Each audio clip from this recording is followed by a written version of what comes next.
he couldn't finish his what he was about to say. And so when I took a quick glance at him, like just, like the way I'm looking at you right now, from behind him, I see something like this. Ew. Like about to touch him. Introduce it.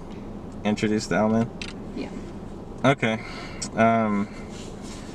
So that, I guess they started from the beginning of why me and my friends, and maybe even a couple of people that lived in that town, why we encountered not just this Owlman, that we gave it that name, us kids me and Nico gave it that name, but this town, which I'm not gonna mention the name of it, it has a long history, like a family history, where it's basically there's just a lot of dirty secrets in that town, to where even some of my family, they've actually originated there. But my thing is that from what I heard from I think from my dad or our stepmom, they used to do a lot of back then. There was a whole thing. It was kind of like not like a cult, but they did mess with a lot of black magic and all that. And plus with plus we do have I think native or something in our blood, but we do have a shaman in our family from way back when. But so basically the town, there's something bizarre about the town where I think it's something that these bad omens or whatever, they're being manifested because of all the crap that used to be back then, and they passed it on to the next generation, i.e. my generation, and so basically when we first encountered this Owlman, it was literally, I think, towards the end of my 8th grade year, heading into my freshman year. Me and my friend Nico, we were walking home from another friend's house, and we were going through the sketchy side of town, where you can literally just feel like all these weird, bad energy over there, and it was just dark, and we were walking, and all of a sudden, while we were just talking, whatever, and all of a sudden I hear, like something sprinting right behind us, and then I remember at that moment when I heard that, I felt some kind of chill, like something like that was just like goosebumps, or like not goosebumps. It was like a moment where I feel like we were about to die. Oh, like let's just say terrified. that. Yeah, it was I guess being petrified, yeah. Whatever. Yeah. But when I heard that thing get close, the little noises get closer.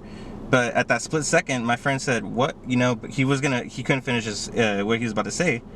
And so when I took a quick glance at him, like just like the way I'm looking at you right now, from behind him, I see something like this. Ew.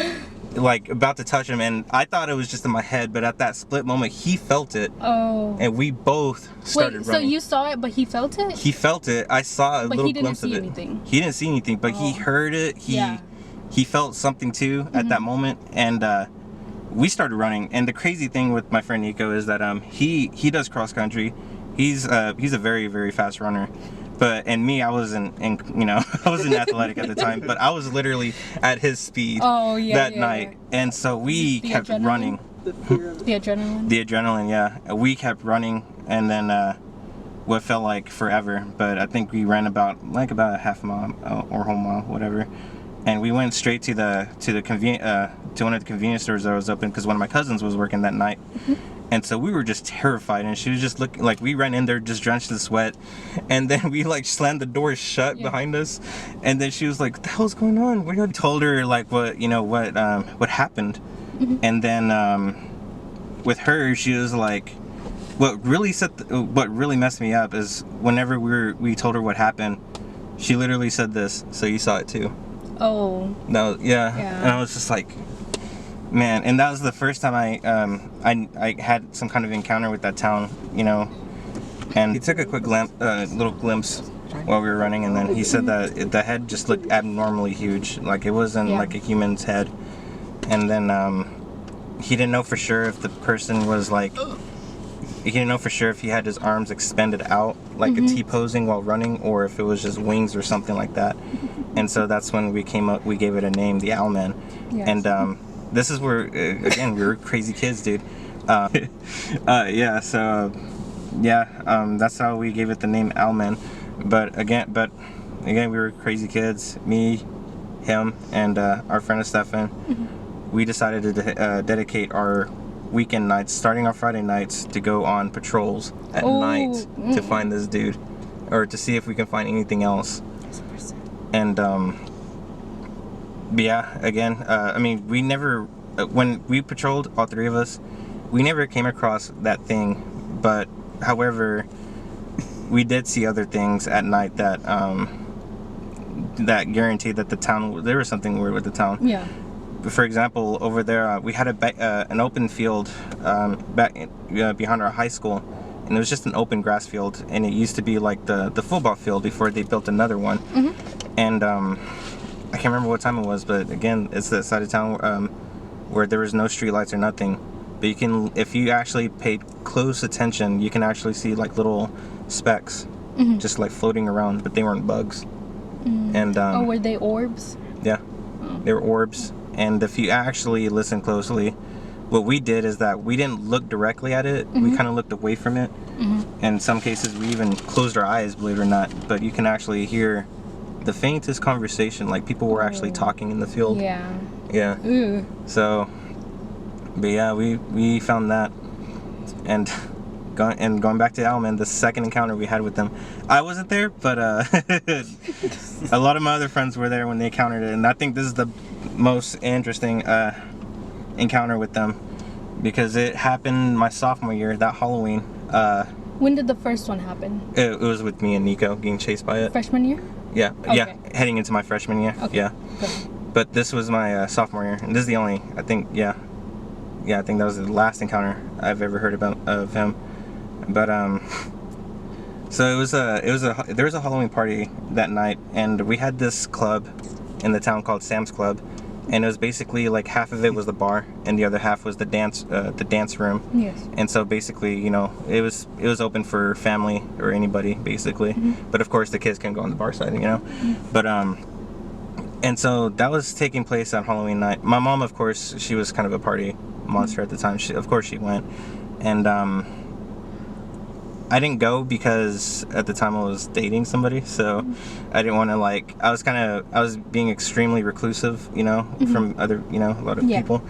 But my friend Nico, David, Anthony, Ernie, Joey, and I think that's it. And then there was just other kids. They all went and they stuck together. And actually, I did go to the party for a little bit, just to talk to them for a little bit before I went back home. And they said that they were going to go to a house party, you know, for Halloween at this girl's house. Her name was, we'll call her Kaylee. So where Kaylee lives is that she lives on the outskirts of town, about 2-3 miles out. But here's the thing, because she lived in the back roads. But here's the thing: to get to her house, we had to go through the old graveyard. Oh. And so they told me, they asked me, they're like, "Hey, you want to go with us?" I was like, "No, no." At first, I was kind of like, yeah. But then when they told me that they were gonna walk there, I was like, no. Yeah. I was like, no. And so they went ahead and, you know, they took off without me. And then of course I went back to my place, and my friend Donna and her boyfriend, they came over, and we just decided to watch a scary movie, and it was the Blair Witch Project. And so we were watching the movie, and then my mom, she came home for a little bit just to make us dinner, and so she made this big bowl of spaghetti and meatballs, and then after that she's like, "All right, well, I'm going to the party," and so it was just us, and we were watching that movie until I think like close to 12 in the morning, and so right when the movie ended and they got up and they're about to leave, all of a sudden we hear Oh. yeah, we hear boom, boom, boom, and then we hear, "Open it, open it." And so it was like, what the hell is going on? And so I knew it was Nick, and then so I opened the door. It was Nick, again, Ernie, Anthony, and David, just 4 of them. And they came in like drenched in sweat, terrified. yeah. Their faces were just like they saw something. Yeah. And so I was like, what the hell is going on? And then Donna was just like freaking out. She's like, what the hell? You know?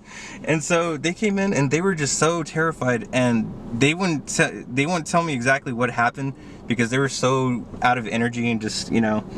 And the first thing they did, these dudes, the first thing they did was like they ate my spaghetti. They just went to the bowl and just started eating it like they haven't eaten forever. Yeah. And then they went to the fridge and they started getting like they started pouring themselves tea and Kool-Aid, whatever.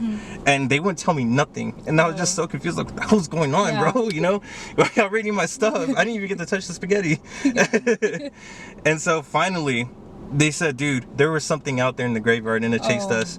And they didn't know what it was, but Nick looked at me directly. He was like, and he kept saying, oh. And I was like, what? But the other people didn't know? They didn't know. No, it was their first encounter, and they knew nothing about it. Okay. But the fact that they saw it, yeah. And it wasn't just me and my friend Nico, so that basically confirmed it wasn't in our head. Yeah. And so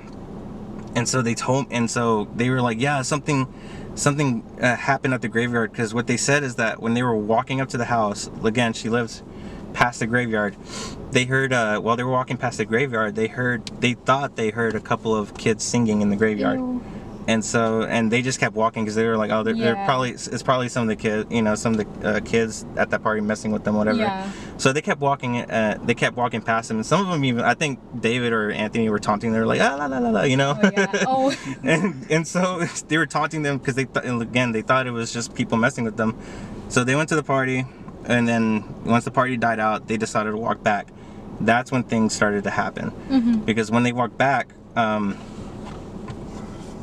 they were going past the graveyard, and they said that one of them, again they heard the singing. And but they heard the singing, but then one of them, I can't remember which one of them said it, but they looked over they were looking at the graveyard as they were walking, and they noticed that somebody was standing on the graveyard, like on the tombstone. And then they were standing on the tombstone, and the person just like literally, like they said that the way they were standing on the tombstone, they were standing on their stiff. Oh, yeah. You know, hands and everything were just stiff. Yeah. And so at first they thought that people were messing with them, but then they noticed that the thing that was standing on the tombstone, it didn't even look like it was it didn't even scared me. I just saw a black figure and I was all like, oh shoot. But yeah, they said that the thing, whatever it was from a distance. They saw it just standing on the tombstone, and then they realized it was for some reason getting closer, but it didn't look like it was walking. Oh. It looked like it was just like staying in place and just hovering towards them. Yeah. That's when they started freaking out. I think Anthony and David, they were the first ones that took off running because they're the scaredy cats of the group. Yeah. They took off running, but Nick and Nick, Joey, and and Ernie, they stayed. You know, they were just walking casually. They're like, they're just messing. It's got to be somebody. Like they just thought it was a person. Yeah. But then they said that they thought it was just somebody messing with them. But then once, I guess, from what Nick said, the minute they saw it do this. Oh. That's when he freaked out, and that's when he screamed, "Everybody run!" You know, it's like run. He murdered to for everybody to run so that they knew it was serious. And so they took off running, and each and every one of them, they ran straight to my house, and they all didn't even stop. Hold up. Stop being paranoid. I'm sorry. He sees a car driving, you're gonna get scared. You really heard the No, it was a kid Oh. but it's over there. Okay. He looked at me, he's like, something. Okay, go on. Yeah, and so once he saw those arms spreading out open, that's when he told everybody to start running. And the crazy thing is that every one of them, they ran to my house, and my house is about a good 5-6 miles from the graveyard. They ran. But did they get through the graveyard? No, they just ran because they just ran back. around it. Okay. They ran around it. That's why it took them forever to get to my house. And like I said, it's about 5-6 miles away from my house. Probably a little bit less. But the fact that they didn't even stop, they kept running. But when they told me the story, I was like, wait a minute. There's only 4 of y'all. where's the fifth one? Yeah. Where's Joey? Yeah. And then that's when David told me, he's like, dude, he's probably dead, because while they were running, they literally They just left him. because Joey's he's the I guess you can say he's the bigger one in our group. Yeah. And so they said that while they were running, they were so scared shitless that they were like, eat the fat one. And I was like, yo, we need to call somebody to to see if he's okay. And then like we were arguing about that, and then about 5 minutes later, Oh. bro, it opened the door and it was Joey, and this dude was scraped up and everything because he fell while running. Okay. And he was like, I was like, yo, are you okay? He was like, fuck every one of y'all.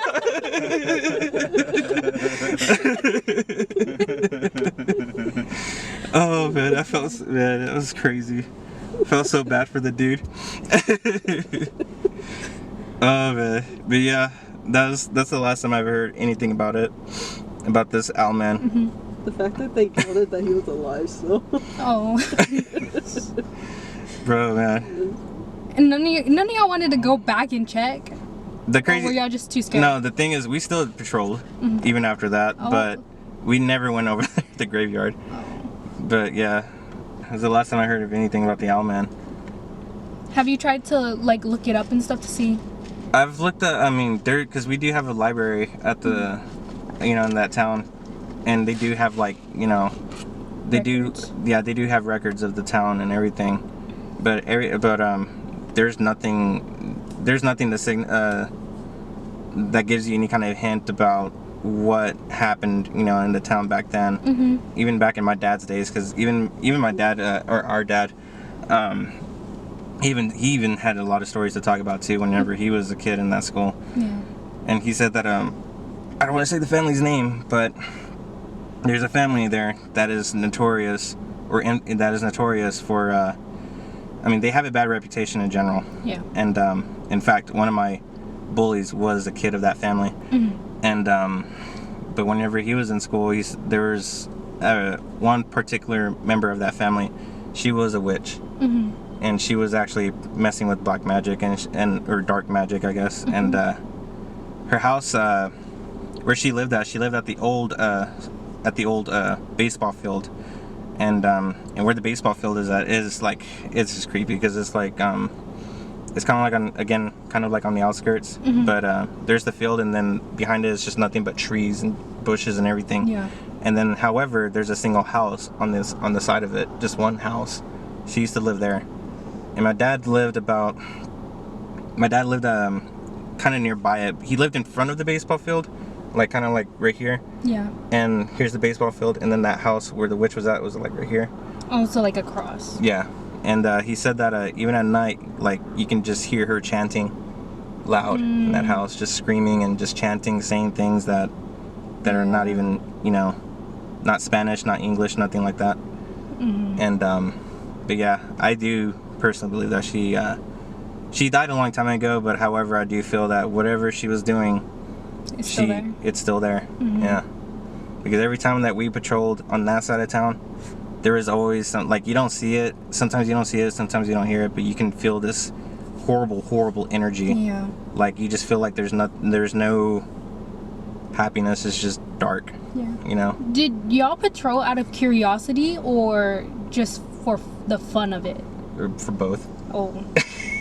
Like I said, we were crazy. Yeah. Yeah, we just wanted a thrill, and then at the same time we wanted answers. Mm-hmm. And I think that itself we just wanted more answers, because my house was haunted. Mm-hmm. Stefan's house was haunted. Nico's house, it was kind of haunted, kind of not, I guess. Mm-hmm. But however, on that side of town, there was just something there, and it's just bad. And so, yeah, that's why we did what we did. Because, who else was going to try to find answers? Mm-hmm. So, yeah. But, yeah, we did see a lot of things, and shoot. If you want, I could even tell you about how I brought home a porcelain doll that was bad. You're a dumbass for that. Where did you get this though? Okay, so That's this the doll. dumb reason Okay, why we so, got the doll.